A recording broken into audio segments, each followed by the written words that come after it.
Hey there, Joyce here. In today's video, we're going to review these two organizers that I have here. One, of course, is from the mDesign brand, and it is in purple. It is very colorful, and it comes in different colors: blue, orange, yellow, red, green, and they are amazing. You can hold a lot of things here.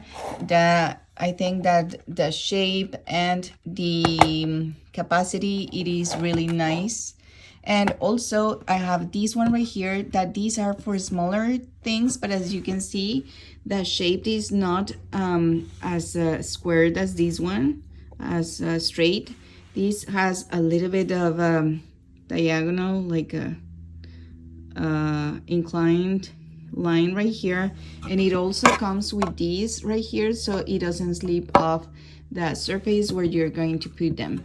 You can feel that this one is much more sturdy than this one, but which one is best, it depends of your liking and for the usage that you're gonna be using these ones, of course.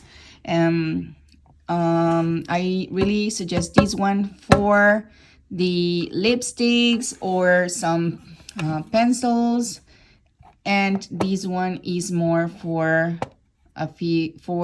bigger things or more things. Like in this case, I have the Legos right here, and I have separated them for my kids in different organizers like this of different colors.